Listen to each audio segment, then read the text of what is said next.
Hello, Resithrive. Welcome back to the channel. Now, before I get into the video, I just want to clarify a couple of things. If you've been watching my channel for a while now, then you already know that every now and again, I make what I call reflection videos. Now, if you're new to this channel, reflection videos are videos where I talk about my experiences, my personal experiences, what I've been through, and so on. And when I talk about my personal experiences or when I make these reflection videos, it means that I've already been through that experience and come out on the other side. It doesn't mean that I'm still dealing with that situation presently. No, which is why I'm able to talk about that experience with the purpose of encouraging other people, with the purpose of motivating, inspiring, and giving advice, practical advice, because I'm talking about things that I have tried and tested personally. So today we're talking about starting over in the UK, what you need to know or things to bear in mind, and what does that journey look like, or how should you navigate that journey, especially if you're starting over in a foreign country like I did. Because before I moved to the UK, life had knocked me down. I had experienced the hard knocks of life. First of all, I lost my husband suddenly while I was still training to become a teacher. I was doing my teaching practice at the time, and also I had a young child. So for that to happen to me was a real blow. It was a massive blow. And 3 years down the line, when that opportunity arose for me to relocate to the UK, I was still grieving. I was still trying to put myself, to stitch myself back together. Like I was still dealing with that situation when the opportunity to move to the UK arose. I took the chance, and for me, it was a chance for a brand new start. I saw it as the fresh start that I desperately needed, like a new chapter. Because for most people, starting over can be quite an inspiring time. It is a time, for something new, a new dawn, a second chance to get things right. But no one tells you how much it costs you to start over, especially starting over in a new country, in a new environment. No one tells you that, or nothing prepares you for the fact that when you're starting over, especially like I said, in a new country, there are pieces of yourself that are stripped from you, not all at once, but slowly over time and in ways you never saw coming. And I will say this, starting over in the UK broke me, and it also made me, it rebuilt me at the same time. I mean, I became someone new. Now, let me explain what I mean when I say that. I didn't plan to start over, but life has a funny way of shaking things up because people start over for different reasons. It can be job loss, it can be bereavement, it can be your house burning down, it can be a breakup, a divorce. Sometimes you can wake up and realize, you know what? This is not what I want to be. This is not where I want to be in my life. I want something better. I want something new. And then you decide to do a complete overhaul of your life and start over. But let me tell you something. Starting over, especially in a foreign country, can be a lonely place. It can be terrifying. Sometimes it can be messy. So in this video, I want to share with you some of the things that I've learned as I began my journey of starting over in the UK. These are things that made or that helped make that transition a little bit easier. Some of the things I learned the hard way. Now, I'm going two ways with this. The first way is to talk about your inner self, your mindset, and things like that. And I also want to go the practical route as well. So I'll start with the inner work. The first thing I learned when you're starting over, it doesn't matter whether you're starting over in a foreign country or you're starting over back in Zimbabwe, Nigeria, Kenya.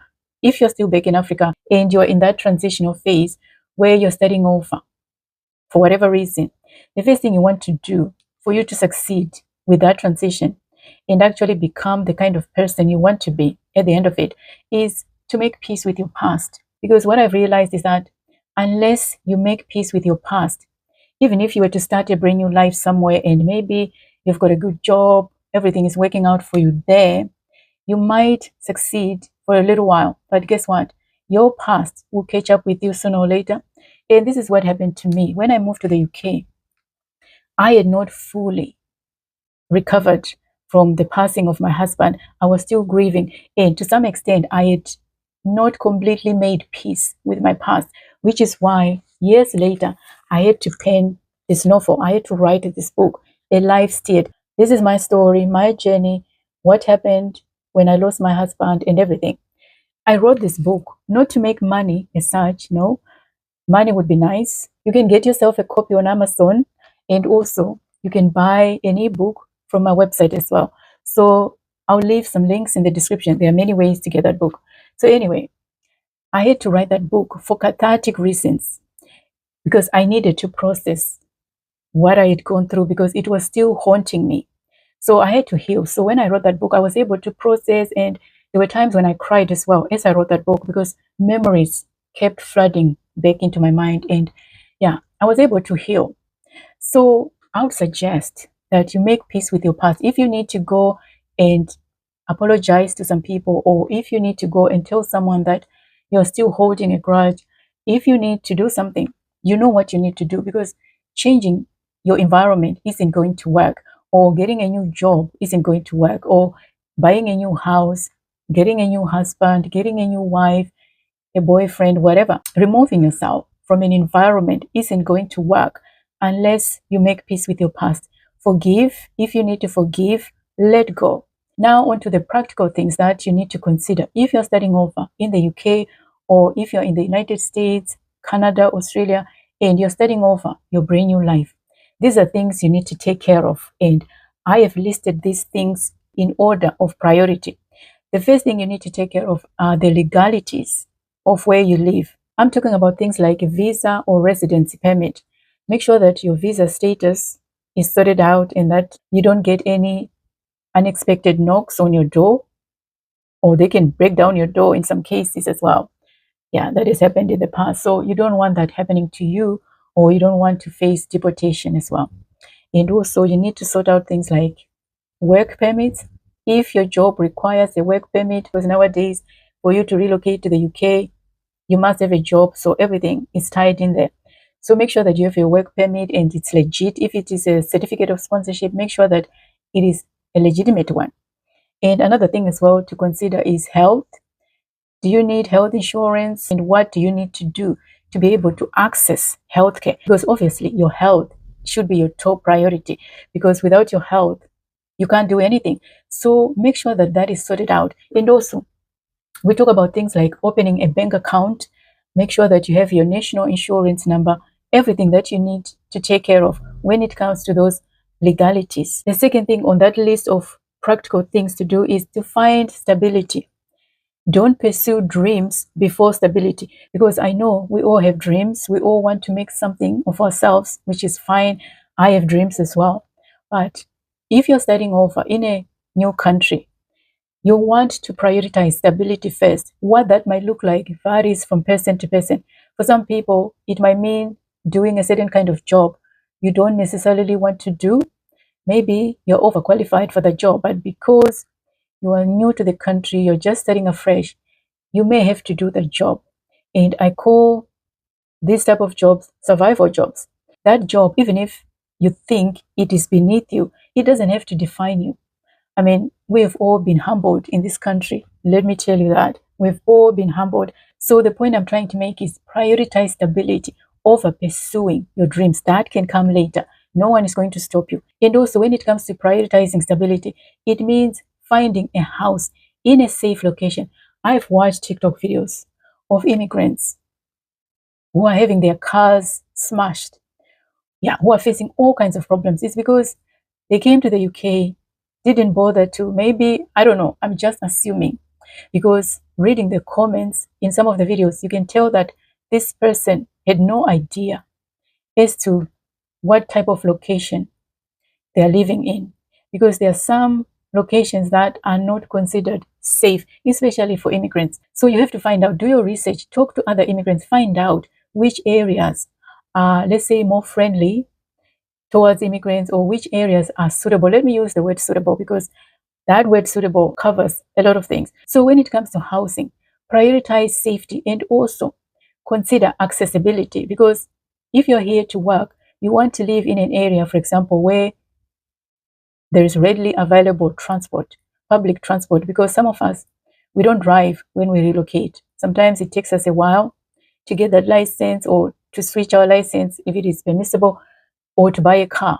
So find an area where you can easily access your job or public transport to get your job, even if it's on a temporary basis. But what you want to prioritize is that safety and accessibility. You want to be able to go to work, and you want to be able to arrive to work on time, because you don't want to live in a village where there's only like one bus every 3-4 hours. I mean, that's not going to help you much, is it? And also, when it comes to stability, consider your budget. Look at your salary and be realistic about how much you're earning, and budget accordingly, considering the cost of living. Because there are times, unfortunately, some of us, we look at other people, what they have, saying, oh, so and so bought a new car, then I want to buy a new car as well, forgetting how much you're taking home, forgetting your situation. This is how we end up in debt, unnecessary debt, because there are times when debt is necessary, but I'm talking about unnecessary debt. So prioritize stability over anything else. And once you're stable, everything is working according to plan, then you can venture into other things. The third thing is to do with your mindset. In a way, I've covered the mindset, but that was in a different context.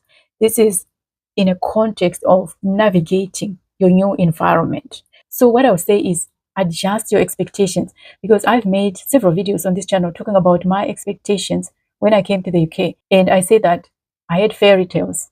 Like, yeah, I was operating on a high that was not the reality on the ground. So leave those old expectations behind and focus on the reality to avoid frustration and to avoid overstretching, overworking yourself and stressing yourself out unnecessarily. And take things one day at a time. Don't try to achieve many things all at once. And also accept that you'll be new for a while, new in a new environment. So be open to learning, be curious, like develop a healthy curiosity. Don't just stay in your little flat. I mean, when I came, I had a little bed seat. And yeah, I think I used to just stay, confine myself in that space. And it took me a long time to actually know what was going on out there, like to know the town I lived in. Like, it took me a while to know some of the places. So don't be like me, like explore, talk to the locals, like mix and mingle, socialize.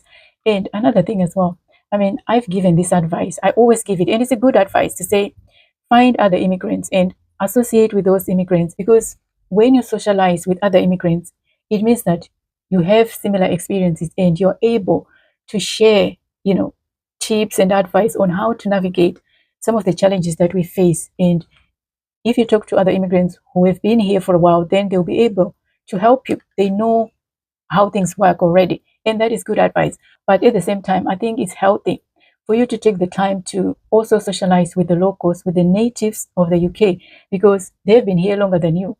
They know the country in and out. They know how things work. And also, when you do that, you're networking. And who knows, they can actually introduce you to someone who can then, in turn, offer you an opportunity for a job or other things as well. The last thing I'll say, and I've mentioned this in some of my videos, is invest in yourself. Don't just come to the UK and just focusing on shifts, taking over time, just running from one shift to the next, and not investing in yourself in terms of education, skills, experience, that sort of thing. Because especially nowadays, with the way things are changing, I mean, yeah, we live in challenging times, and you want to be able to compete in the job market, because at the moment, things are a little bit tricky. So if you've got skills, if you've got your degree, if you've got your certificate, your master's, your PhD, and if you've got that experience, then guess what? You stand a better chance. So invest in yourself. Take courses. If it is a language course, if you need to improve your English language, because there might come a time when they'll say, okay, if you want to apply for indefinite leave to remain or citizenship, we need to see your certificates. I mean, I'm just saying, with the way things are going, who knows? Already they're talking about tightening some of the rules, especially when it comes to life in the UK test and all that. Who knows where this is going? So this is why I'm saying invest in yourself, like skill up, do whatever you need to do. Don't just focus on shifts. And also financial literacy. I mean, I've spoken about this in some of my videos to say, before I used to think that investing was for rich people, but anyone can invest. You can teach yourself how to invest. These days, it is so easy because of the internet. You can just go on YouTube, watch videos, read blogs.